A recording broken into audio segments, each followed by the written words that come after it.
There'll be many that think that they're doing patriotic duty. But see, ladies and gentlemen, if I may take a minute or two here, it's not about patriotism anymore. It's not about being a Republican anymore. It's not about being a Democrat anymore. It's not about being in the Church of God or the Baptist Church or Lutheran, Episcopalian. It's not about any of it. But what it is about is, guess what? The truth. And the truth is, most folks don't have a clue of what it means to serve Him. Because most folks will go along to get along. Most folks will say they serving the Lord when they're actually, guess what? Serving a system. And see, the fact of the business is that all you got to do is simply look at Peter and Paul, James and John, Elijah, Jeremiah, Ezekiel, Habakkuk. Yeah, list never ends. You see? And the thing about it is this. Everybody says they serve Him.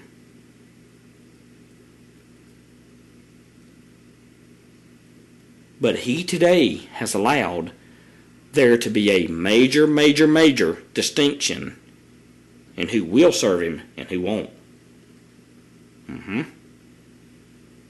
Now, that being said, let me read on. Then shall He speak unto them in His wrath and vex them in His sore displeasure. What? What? Next verse. Yet have I set my king upon my holy hill of Zion. Next verse. I will declare the decree. Yahweh hath said unto me, Thou art my son. This day I have begotten thee. See, the thing about it is, ladies and gentlemen, this day the Son of Righteousness has been here on this earth in spirit to say the cards are on the table. Oh yeah, the word itself has manifested itself today and said the cards are on the table. You have a choice. What are you going to choose? Is it going to continually be Balaam? Continually be things that are not of the Word? What's it going to be? Next verse. Ask of me, and I shall give thee the heathen for thine inheritance, and the uttermost parts of the earth for your possession. Oh yeah. I mean, it's pretty simple. Okay? But the thing about it is, you cannot. You cannot. You can't give yourself to the heathen and expect to take them for a possession. They will destroy you. They will rip you to pieces and turn you into nothing.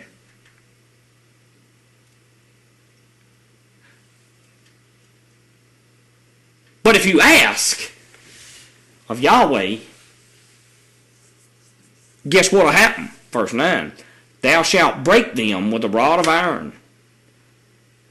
Thou shalt dash them in pieces like a potter's vessel. You see? Here's the thing about it, ladies and gentlemen. We have a choice. And we've had choices. I'm 44 years old. I've had a lot of choices in my life. I've made a lot of wrong choices. Okay? But the fact of the business is this. They're going to come for you. Now listen to me. They're going to come for you. I'm talking about the heathen. They're going to seduce you. They're going to want you to go along with them because they're going to tell you that this is the right thing to do. I'm not just simply talking about health care here. I'm talking about livelihood in every aspect.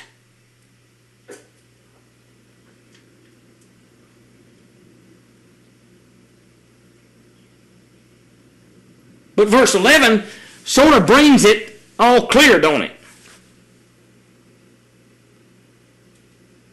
Psalm 2 and verse 11. Serve Yahweh with fear and rejoice with trembling. Yeah. This is so simple. Great goodness alive. So wait a minute. Serve Yahweh with fear and rejoice with trembling. So in other words, whatever it is in this book that we're supposed to do, why not just do it? That's what's being said here. Verse 12. Kiss the Son, capital S on the Son, lest he be angry and you perish from the way, when his wrath is kindled but a little. Blessed are all they that put their trust in him. What? So now wait a minute. If I go back to the beginning of Psalm 2 and verse 1, why did the heathen rage and the people imagine a vain thing? And the kings of the earth set themselves and the rulers take counsel together against Yahweh and against his anointed, which would be the Son, Yeshua HaMashiach. Okay?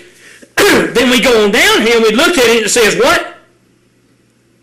Serve Yahweh with fear and trembling. Rejoice with trembling. Wait, now kiss the Son. Yeah. And I got to be real careful here. Kiss the Son. Yeah. Lest he be angry. Hey, ladies and gentlemen, I'm not trying to be ugly. I'm not trying to be ugly, but listen to me. Listen to me for a minute. I am going to tell you the way he instructed me to say it. It's about time to quit kissing the of other people. You hear me?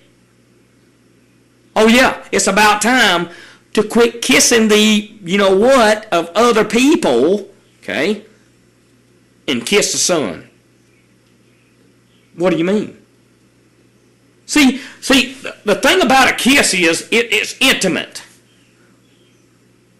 The thing about a kiss is it has to be thought out. The thing about a kiss is it is irrevocable. And see, if we don't start kissing on the Son, I mean Yeshua, and what he says for our lives, as individuals and as a family and as tribes, we're going to be in some bad trouble. You see. Because when his wrath is kindled, there is nobody that can stand in it. There is nobody that can stand against that wrath. But if we put our trust in him,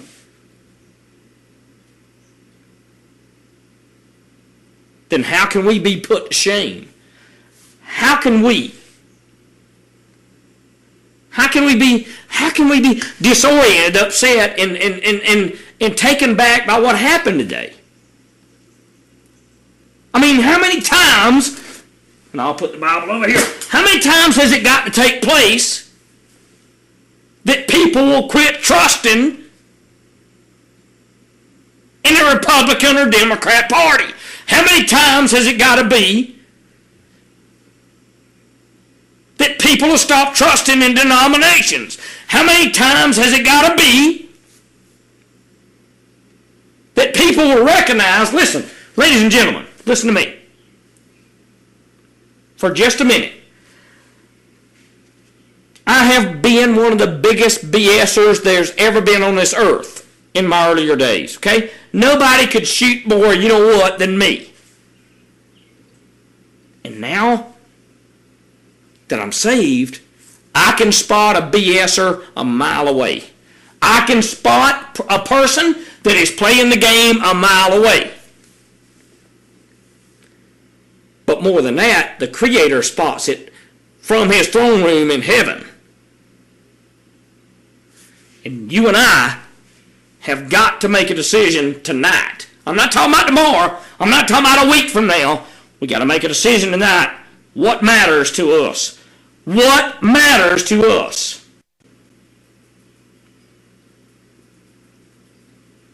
Is it that you think that somebody in a black robe, or 9 of them, is going to make laws, okay? Is it that you think that some party is going to bring this country back? Is it that you think that some big-mouth patriot's going to do anything to help you?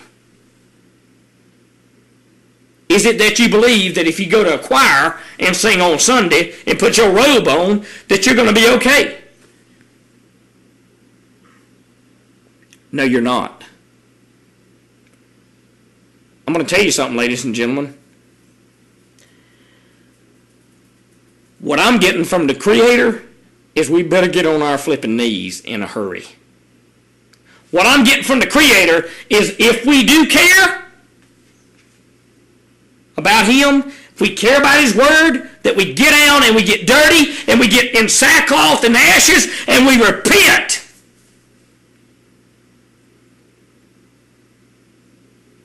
Of throwing His Word away. That we repent of not following His Word. That we come back to Him before it's too late. You see. Ladies, gentlemen. You know, in my heart, all day today, I couldn't help but think, if He returned today, if He came back to the earth today and I'm still alive, where would I be? And I know that everybody wants to say, yeah, well, I'm saved, so I'm good to go. Well, maybe I'm wrong, okay? But I see the word a little bit different. Here's what I see, and I'll let you go. I see that most people want to remain full of BS, but yet they want to say they're holy. Take, for instance, you know, Mr. Ted Kennedy. He was in heaven making sure the health care bill got passed. And how many millions of people believed it? Yeah. Take, for instance, you had people all day today, they were blogging back and forth about what happened. But how many people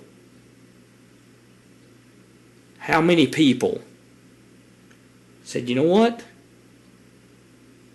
Yahweh let this happen because He wants to see where your and my allegiance is. And it'll be debated. It'll go on and on and on.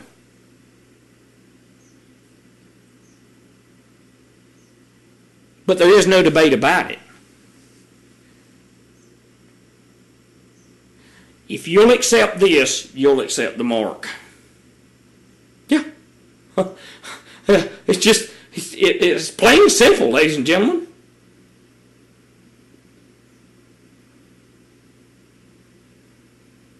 If you will bow to this, you'll take the mark. I don't care how saved you are. I don't care what you're doing. I don't care how many feasts you keep. I don't care. Okay? I don't care how many suits you put on and how many steeples you have on your church. It doesn't matter. Okay? Doesn't matter how many Hail Marys. It doesn't matter how many votes you cast this November. It doesn't matter how many picket signs you tote around. It doesn't matter. What matters is, are you ready